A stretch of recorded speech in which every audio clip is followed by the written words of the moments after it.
All right, everybody. Good morning and welcome to this amazing episode of Around the Loop. And you guys may be wondering, Gio, where are you? Well, I'm out here in this beautiful Sin City of Las Vegas, and I'm out here at the 303 Cut with Guiliano. And thank you so much for having me here at your restaurant that's about to open very, very soon. So you guys stay tuned for that. And let's get started. So let's tell the world a little bit about yourself. Thanks for coming out. I appreciate it. Thank you. My name is Guiliano. I own 303 in the Cut here in Las Vegas. And, just a little bit about me is I grew up in Denver, Colorado. I moved to Vegas right before high school. Lived out here for a while. Left back to Colorado in my 20s. Eventually went to Arizona to get sober. And that was on March 8th of 2015. Right on. Got sober, been sober ever since. Congratulations. 5 years ago, almost 6, I moved back to this city to start this concept. Yeah. And so I want to ask you, what got you into food?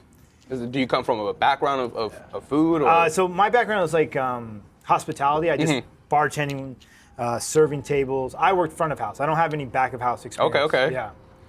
All right. So what got you into creating the 303? What? Let's talk about that. I'm curious. I think I wanted to work for myself, and I didn't know what that looked like. I didn't know what that meant. And eventually I was like, I love green chili. Like, we should do a green chili concept. And then I was working in Scottsdale. I was living in Scottsdale, Arizona at the time, and I'd get off late from bartending weddings. It'd be anywhere between like 11 and 1 in the morning, and I'm looking for stuff to eat, and there was nothing. And I said, what'd be really good is like a gourmet drive-thru. Just a couple things on the menu, super good, great dessert, that I could go through the drive-thru and get something.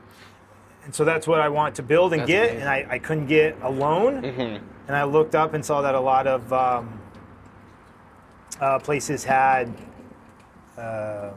started as a food truck. I wanted to tap into that because a lot of people are curious in this industry of like, where do I start? Where do I start? A lot of folks are either too scared to reach out or ask. And this show here, I'm here to help and motivate others, to inspire, because you never know, somebody else may want to open up something too, and you're that inspiration. So when it came to getting a food truck, how'd you go about that? So I worked 3 jobs for about 3 years, 6-7 days a week, relentlessly. There'd be time where I would take 8 days off here, 4 days off here, and go somewhere. Otherwise there's like huge burnout in that. Yeah. So I was just stacking my own money, learning a little bit of what I was going to cook, because I didn't have any cooking background. So I spent my off time with real chefs, learning how to do stuff for free. Like, I didn't get a job in a kitchen and things like that. I read a lot. I did a lot of research. And so, I saved up that money. I got a mentor. I bought a food truck, and then that mentor kind of just laid it out for me of the path to follow. And I did exactly as I was told. And it's been working out ever since, that? For sure. That's good. Colin Fukunaga started Fuku Burger here in Las Vegas. One of the most successful food trucks of all time. All American burgers with a Japanese twist. It's one of my favorite burgers. It got voted best burger in Nevada a couple years. I got to check it out. It was in the Raider Stadium for a long time. Nice. He's got multiple locations. They tell stories of like masses of people at the food truck every night. So he was huge. He was a big deal, like way bigger than I ever am. He laid out the path. He told me exactly what to do, and I just listened to exactly that and did that. That's amazing. So I want to ask, when it came to finding your first location on where you were gonna set up station, how did you come across that? So I actually drove around the city for about 3 or 4 months every night. I knew I was going to be open at first between Thursday and Sunday between 8 p.m. and 12. Nice. And so I drove around at that time all around town, seeing what was busy, seeing places I liked, and then I reached out to property management. I reached out to the owners, the managers, like trying to get a place to go. That's amazing. So I want to ask, like, do you remember your first night when you opened up? How was that experience? It was horrible. We didn't sell anything. What? We sold $0. Yeah. First night? Yeah. And was it like lack of advertisement, or was it like was it like lack of advertisement, or was it I had no marketing. I wasn't making videos at that time. No one knew about me. I was parked in the most the busiest place in Vegas. There's the Strip. I mean, everyone knows how busy that can be. Yes, sir. Chinatown is right off the Strip. Shanghai Plaza, the plaza where the Tiki Bar is. Yes, That is the most. Those are the busiest plazas in the entire city, no matter what night of the week it is. And so I was parked catty corner from like where the Tiki Bar is and whatnot, Spring Mountain and Wynn. Okay.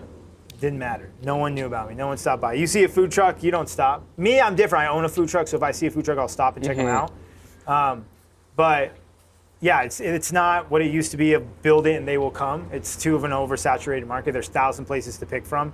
So like, why stop at a place that's True. Yeah. True. And that's actually the next question I was going to ask is like, what would make you different? So when it came into marketing and everything, when did you actually start marketing? When did you start realizing like, oh shit, this is actually working? Like, So I paid 3 influencers in the beginning of Vegas, right? And one of them did really well. Nice. He's got a big account. He's like a younger guy. Right on. So I think he appealed to the younger generation. The other 2, one was like a fine dining and one was like this woman from the Henderson area. okay. I paid for videos. I asked them to come out. Not very much. A little bit of business, but like nothing like life-changing or anything. But the other guy, it was busy. It was busy for like a good week, I think, maybe a week and a half. I can't really remember. We were only open 4 days a week at that time anyways. But I remember it being busy.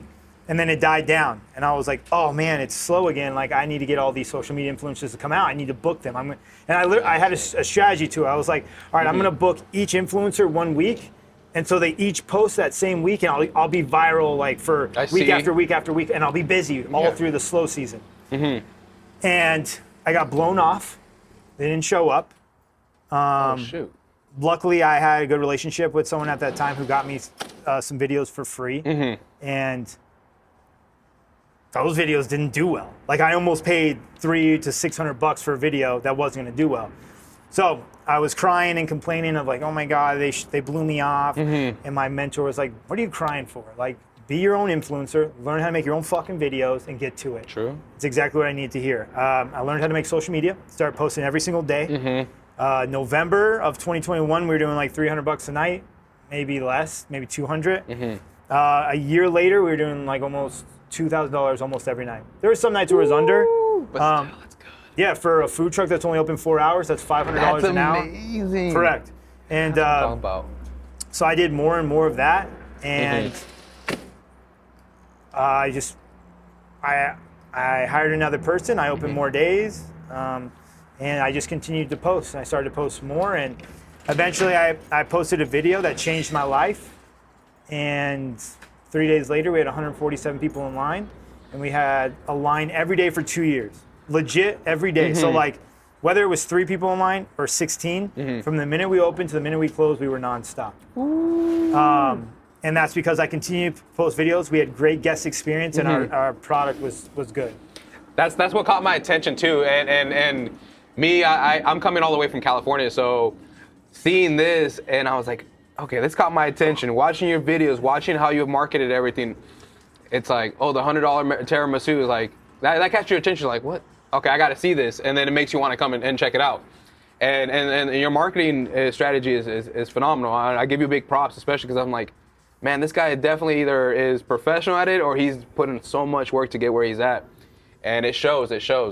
And that's something I do admire too, and I'm excited, to come and try your food trucks out too, especially that I'm out here at such a short time, and seeing the come up, especially starting from nothing to getting where you're at now, is a lot. It's inspiring, motivating, and especially when you said earlier too that you got yourself clean. There's a lot of people out there that went through the same thing. I went through the same thing. Shit, I definitely did too. So I could relate about getting yourself clean, getting yourself locked in, and starting from nothing, getting to where you are now. It's a lot of work.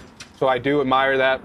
And so I want to ask, when it came down to desserts, what made you pick what you have now? What made you choose those desserts you have now? So my mother-in-law made this tiramisu, and I didn't like tiramisu. And everyone would always talk about, oh, did Bridget make tiramisu? And I was like, of course I asked my fiance, I'm like, is is the tiramisu that good? And she's like, yeah, my mom's tiramisu is amazing. So she eventually made it. I ate it and I loved it. I was like, oh, this is what tiramisu is supposed to taste like. This is amazing. This is good. Because there's so many different variations of tiramisu. You can make it so many different ways, and not to say one's the right way or not. She does a very traditional one. Ooh, nice. Yeah, so she grew up in Italy, so that's a real thing. Oh, I love that.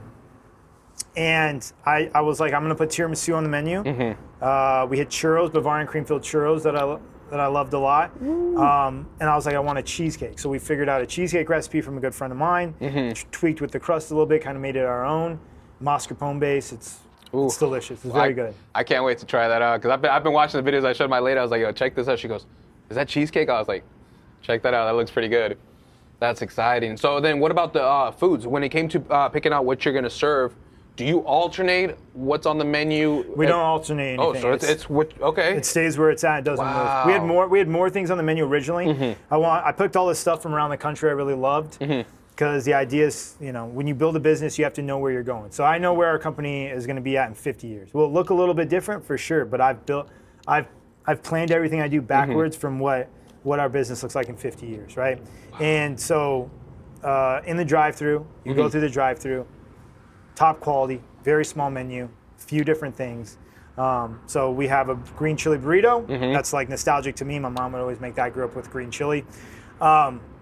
A fried chicken dish, like a loaded fried chicken dish. Nice. Our fried chicken gets brined in buttermilks and kiwis for 2 days, so it's a little bit different. Okay. With some sauces on top and cheese sauce. And then we have a cheesesteak. My dad really wanted a cheesesteak on the menu. I wasn't like a fan of it, and it was the best decision ever. So he's very smart for that. So I thank my dad for that a lot. That's amazing. So yeah, we have a good cheesesteak in that. And so imagine being able to go somewhere and they say, oh, the best sellers are a tiramisu and a burrito. Like, what kind of place are you at, That is true. That is true. Man, it does make you wonder. So that's amazing. And so I want to ask for folks that are ever trying to get into this, what is some words of advice you can give to people too? Have a plan of what you want to do some research in it, save as much money as you can, and then find a mentor who's on a level you aspire to be at that's going to help you and guide you. That's the only reason I'm successful as I am. My family and loved ones that help me.